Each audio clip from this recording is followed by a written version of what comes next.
Good day everyone, welcome to my channel. So in this video we will talk about what is software development lifecycle. Before we start, I would like to say thank you so much to all my viewers, silent viewers, and supporters in my channel. Thank you for watching my videos. If you are new with my channel and then you like this video, please hit the like button. Don't forget to share and please support my channel guys by clicking the subscribe button. So let's begin. I would like to acknowledge my friend Ma'am Brittany, for providing these materials, for our video. Thank you very much, Ma'am Brittany, for your help and support, in my channel. Ma'am Brittany is a good friend of mine. Is also a software engineer, So what is software development lifecycle? Software Development Lifecycle, or SDLC, is a structured approach or methodology used by software development teams to design, create, deploy, and maintain software applications. It provides a systematic process for developing high-quality software while ensuring efficiency, consistency, and collaboration among team members. The SDLC consists of several phases, each with its own set of activities and objectives. The most common phases in the SDLC typical development activities are requirements gathering and analysis, planning, design, implementation, coding, testing, development, and maintenance.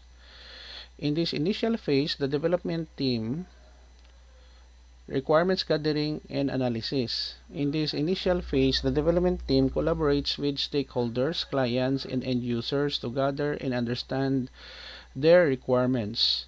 The team identifies the needs and expectations for the software, defines project scope, and prepares detailed documentation. Planning. In this phase, the development team creates a detailed plan that outlines the project's scope, timelines, resources, and potential risks. The plan also includes strategies for managing changes and dealing with uncertainties during development. Design. In the design phase, the software architecture and system components are planned and defined.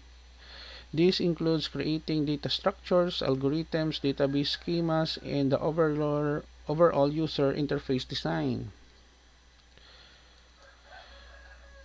So in common phases in the SDLC, so implementation, coding. In this phase, developers write code based on the design specifications.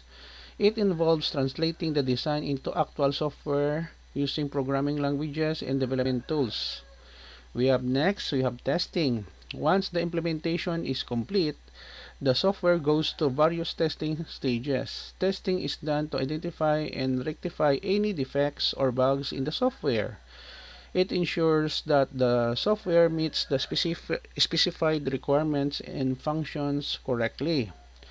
Deployment. After successful testing and bug fixing, the software is deployed to production or made available for end users. Deployment involves installation, configuration, and testing up the software in the live environment.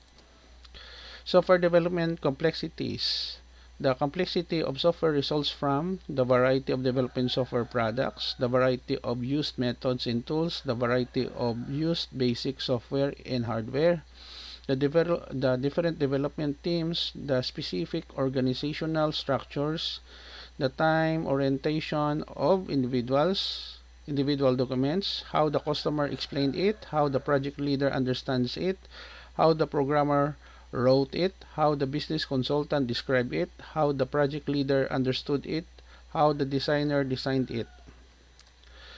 So we have several here software development life cycle model. We have the Waterfall Model, Iterative Models, V Models, Agile Model, DevOps, Lean Software Development, Continuous Integration and Continuous Delivery, CICD, Prototype Model, Hybrid Model, Synchronized and Stabilized Model, Rapid Application Development Model, and we have Spiral Model.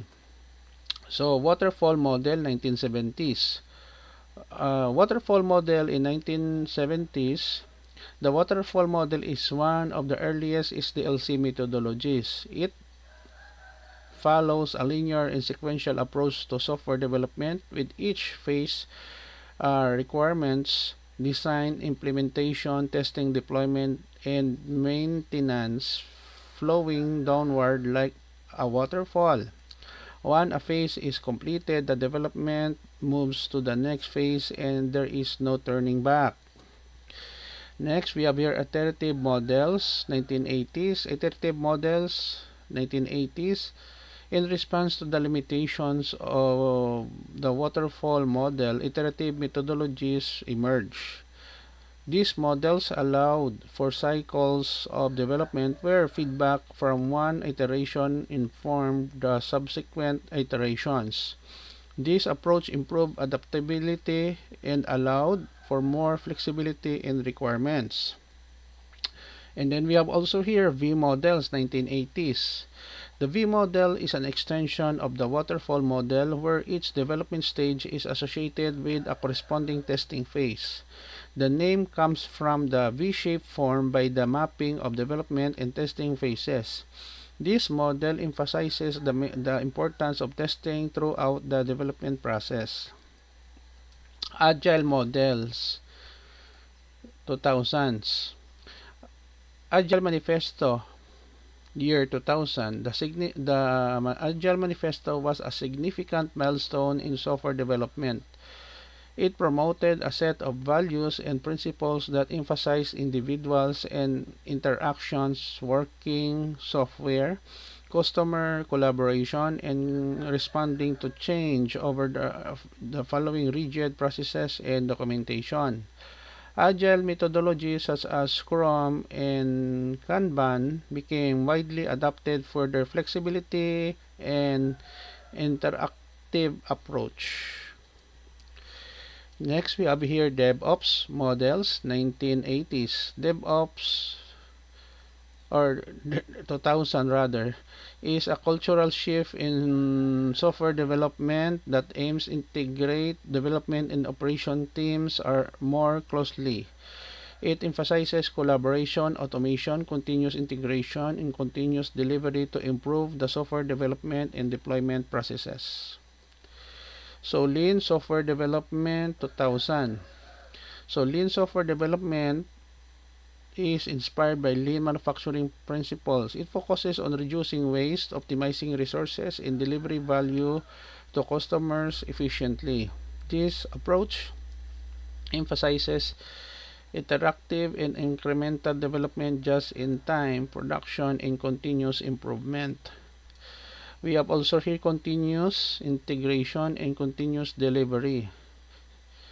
Year 2000. CIDC is an extension of Agile and DevOps practices that focus on automating the software integration, testing, and deployment processes. It enables developers to merge code changes frequently, test them automatically, and deploy to production swiftly with reliably. We have also here prototype model. In software development, a prototype is a rudimentary working model for a product or information system, usually built for demonstration purposes or as part of the development process. Proof of principle prototype. This type of prototype is used to test some aspect of the intended design without attempting to exactly simulate the visual appearance, choice of materials, or intended manufacturing process. We have here hybrid models. Present. Today, many organizations use hybrid models that combine elements of different SDLC methodologies based on their specific needs. For example, some projects may use a mix of agile and waterfall principles to strike a balance between adaptability and a structured approach. SDLC, Rapid Application Development, or RAD, based in 1970s and 1980s. So SDLC, Rapid Application Development Model, or RAD develops products in a sequence of small upgrades. Each release has slightly more functionality than the previous one, and over time the product matures into a finished product.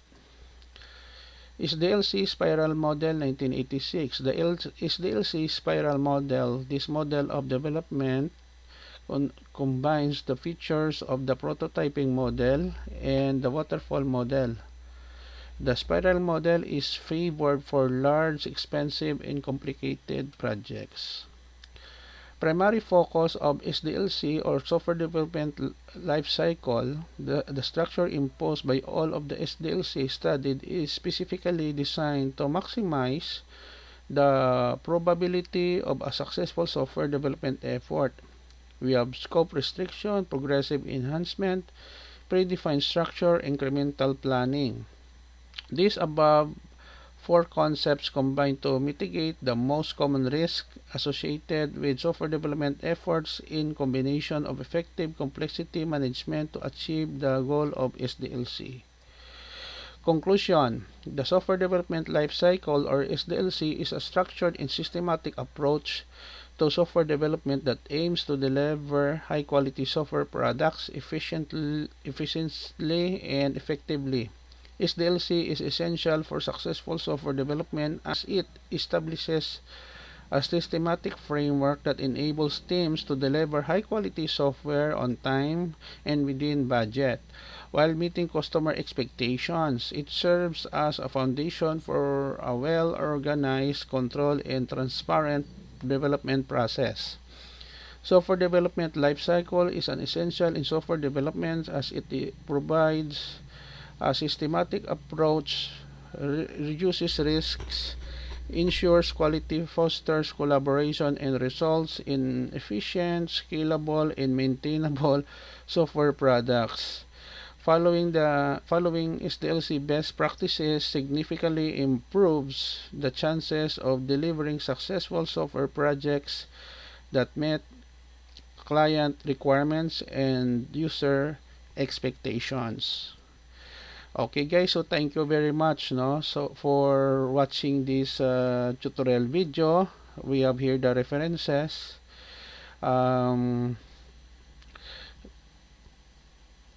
So thank you for your support. I hope that you have learned something new about software development life cycle. Don't forget to like, share, and please support my channel guys if you're new by clicking the subscribe button. See you in the next video tutorial guys. This is your friend Jake saying bye bye for now.